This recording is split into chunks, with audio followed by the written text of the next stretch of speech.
Destaques do mercado agrícola. Silmar César Miller, bom dia. Muito bom dia, meu caro Otávio. Bom dia aos nossos amigos do canal Terra Viva. Daqui a pouquinho vamos para outros assuntos. Rapidamente agora, para não perder a atualização, os números aí das commodities e da economia. Vamos lá, Davi. Dólar operando em alta nesse final de manhã de quarta-feira, alta de 0,2%. Mercado de câmbio operando a R$ 4,98. Mercado de ações, o índice Bovespa, que subiu bem ontem, volta a operar em alta nesse início de quarta-feira, alta de 0,3% nesse momento. Destaque lá fora, petróleo. O petróleo está subindo bastante, 2,3%. O tipo Brent operando a US$ 83,80 o barril. Mercado refletindo queda nos estoques dos Estados Unidos, movimento de compra por parte dos Estados Unidos, principal consumidor mundial de petróleo. Isso está afetando diretamente as cotações do combustível, que sobe, como se vê, de forma expressiva. 2,3% em dólar não é pouca coisa. Mercado de commodities agrícolas, predominância de quedas nesta quarta-feira. Soja, por exemplo, que saiu uma boa alta ontem, tem uma alta de 2 dígitos, refletindo a divulgação da Conab aqui de uma queda na produção brasileira. Isso refletiu positivamente nos preços ontem. Mas hoje o mercado já volta a cair outra vez. Tem muita soja no mundo, fora do Brasil também, e soja com queda agora de 1,1%, ou seja, devolve parte dos ganhos de ontem. Milho também cai 0,6%, trigo na Bolsa de Chicago também com queda, 1,7%. Na Bolsa de Nova York, o algodão cai 0,5%, café arábica cai mais, 2 pontos percentuais. Açúcar bruto em Nova York também caindo hoje, 2,3%. Na contramão, sobe o suco de laranja e o cacau, dois mercados que seguem muito aquecidos por conta de redução dos estoques globais. Suco de laranja subindo 1,7%, cacau 1,5%. Boi gordo no mercado futuro da B3 caindo. Mesmo com a habilitação de mais frigoríficos para exportar para a China, que é um fator altista potencialmente para preço, o mercado futuro ainda reagindo negativamente por enquanto, pelo menos os contratos com vencimento mais próximo. Mas o mercado físico começa a dar sinais aqui de alguma reação num futuro próximo, à medida que isso se concretize efetivamente no mercado, ou seja, a busca por maior volume de matéria-prima, ou seja, boi, para atender o mercado chinês de carne bovina, entre outras carnes que estão nessa habilitação de 38 novas unidades aqui para exportação para o país asiático. Tavinho, esse é o retrato do mercado nesse momento. O pessoal da BPA comemorando e muito aí no setor deles de aves e suínos essas novas aberturas. E o setor da carne também, é muito bom, porque como você mesmo comentou ontem, foi numa patacada só, né? Numa canetada só, 38 de uma vez.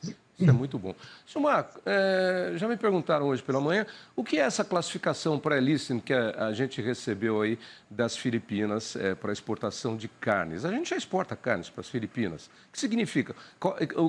Que plus a gente ganha com isso? Não, basicamente que não precisa de inspeção prévia, ou seja, a Filipinas confia no Serviço Sanitário Brasileiro e aplica automaticamente aquilo que for atestado aqui internamente. Então já é um acordo que facilita bastante a exportação do Brasil. Não precisa vir comitivas das Filipinas para cá para fazer inspeção em loco. Se a Filipina praticamente autoriza o Serviço de Inspeção Brasileiro a certificar e aceita o que for certificado. Portanto, é uma melhora em termos de burocracia para exportação para esse país. Tem outros países que também adotam esse tipo de política. Melhora na burocracia e melhora também na classificação da qualidade do nosso produto, né? Que significa confiança na nossa fiscalização e na qualidade daquilo que nós estamos mandando para lá e para outros lugares que aceitam também essa pré-lista.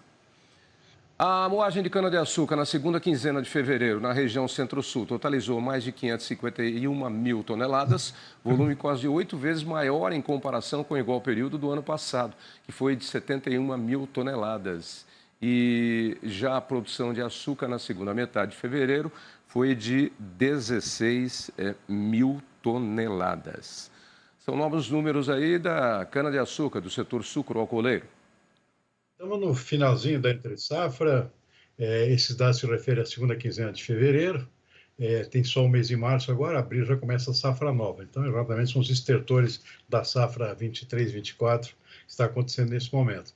E chama a atenção que ainda tem cana sendo moída, mesmo num período que normalmente quase não há moagem, usualmente, né? Ou seja, esse ano está sendo uma exceção, porque tivemos uma excelente safra de cana no ano passado, produção recorde e também preços muito bons no mercado internacional.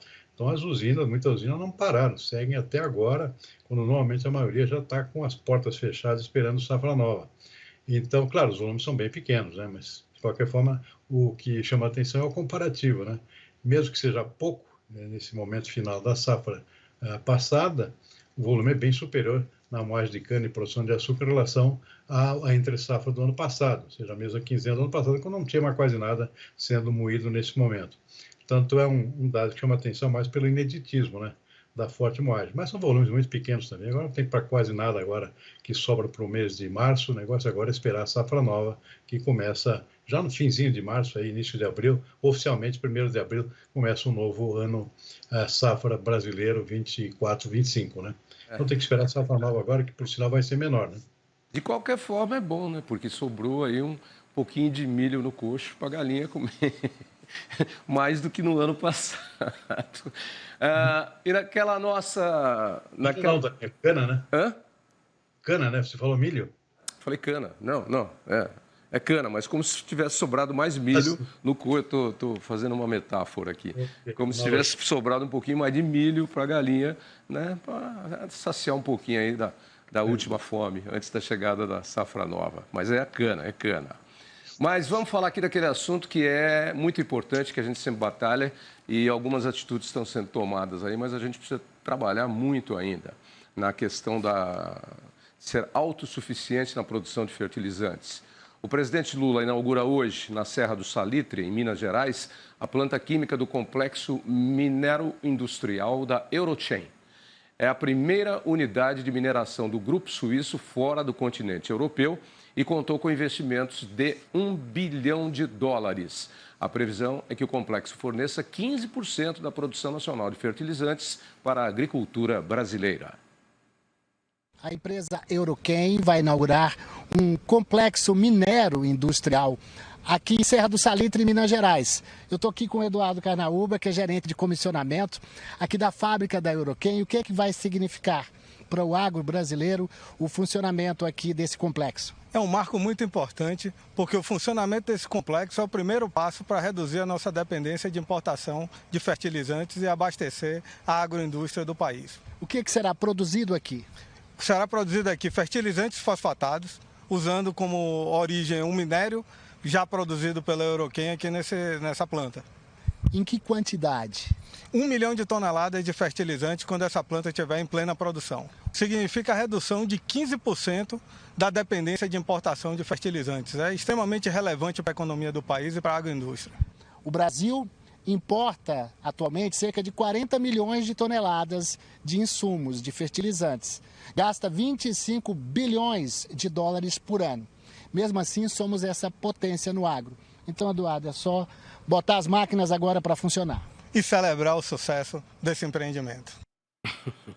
É isso aí. Aqui no Brasil, a portuguesada Eurochain, lá Eurochemical, né? Agora, é importante dizer que isso aí não tem muito a ver com autossuficiência, porque é a produção de fertilizantes e não a extração de matéria-prima. A matéria-prima continua sendo o nosso grande problema, a nossa vulnerabilidade que nós temos que importar, é isso?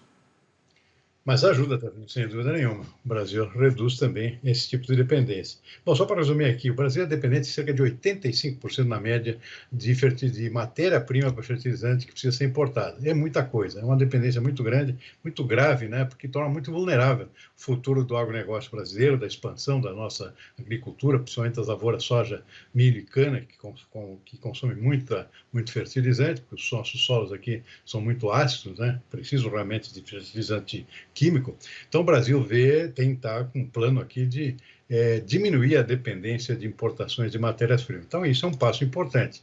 Só que não é o produto pior em termos de dependência, o fosfato, que são o fósforo, né, basicamente, que é um dos itens da forma básica dos fertilizantes químicos, que é a chamada MPK, nitrogênio, potássio e fósforo, né?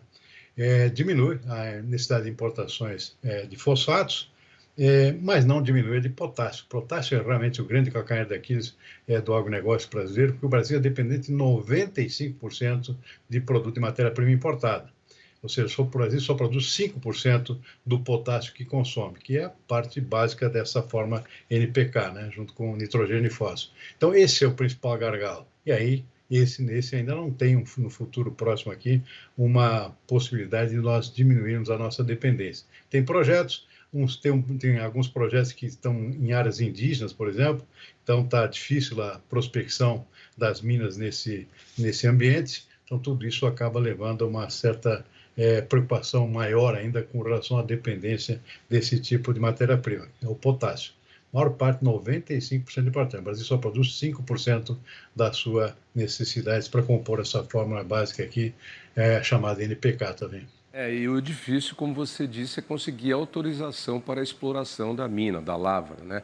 Porque as restrições aí com relação a estar em terras indígenas ou quilombolas ou em áreas que precisariam sofrer desmatamento e alguma alteração são muito difíceis de você ultrapassar no Brasil, mesmo você provando e comprovando que você vai fazer trabalhos adequados. Eu acho que era preciso uma boa desburocratização nesse sentido para facilitar, né? Matéria-prima a gente tem no subsolo. Tem, mas realmente precisa de prospecção para saber o tamanho, né? Não se sabe ainda exatamente o tamanho. E até agora, projetos nesse sentido são muito poucos, são muito vagos, tem essas limitações que eu citei, que em parte, são localizações em terras indígenas, né? Então, esse é o grande problema da dependência brasileira, que não tem ainda um sinal azul no horizonte. Mas muito disso, a prospecção custa muito dinheiro. E não adianta você prospectar e depois, na hora que você vai explorar, falar, opa, agora não, agora a exploração não é sua. Já aconteceram vários casos assim. Então, se você não tem uma certeza de que poderá explorar, você não vai financiar a prospecção, porque aí você vai gerar todo o lucro e o ganho para quem vai explorar depois. E o gasto ficou com você na prospecção. Tem várias histórias, inclusive aqui no Brasil, que fazem parte desse histórico aí de gente que explorou e depois não ficou com o que prospectou. Ok, Silmar, um abraço e até amanhã, quinta. Boa tarde, até amanhã. Até amanhã.